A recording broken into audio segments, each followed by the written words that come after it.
Nagkaisa ang iba't ibang ahensya ng pamahalaan, religious sector at mga tatakbong kandidato para suportahan ang maayos at payapang barangay at sangguniang kabataang eleksyon dito sa City of San Fernando, Pampanga. Bilang paghahanda sa nalalapit na pagpili ng mga bagong opisyales ng barangay at sangguniang kabataan ay nagsagawa ng Unity Walk, Peace Covenant Signing at Candidates Forum na inorganisa ng Pulisya ng Pampanga.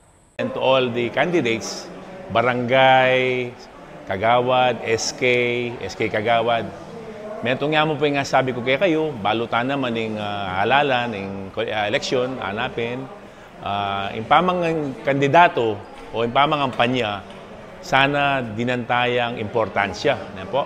Yan ang importansya nga mo nun tamo, at inya pong guidelines in COMELEC, balo tamo po ita. Nung tokyan tayo pong masalisi, yung kaya katang guidelines, ala pong maging problema.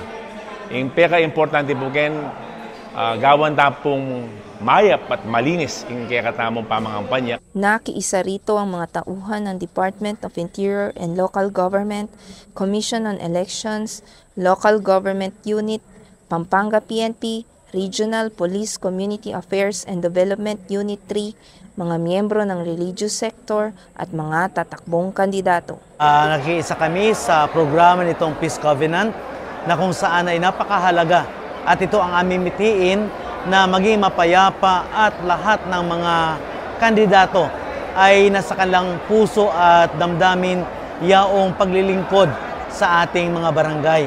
Tunay na ito ay mahalaga sapagkat kami naman sa aming mga sektor bilang sa reliyon ay masaya na tayo ay pamunuan ng pagkakaisa, pagmamahalan at ipatupad ang kapayapaan. Sama-samang naglakad ang lahat ng kalahok na numpa ang mga kandidato sa kanilang integrity pledge at lumagda sa Peace Covenant bilang tanda ng kanilang pakikiisa at suporta sa maayos at mapayapang halalan.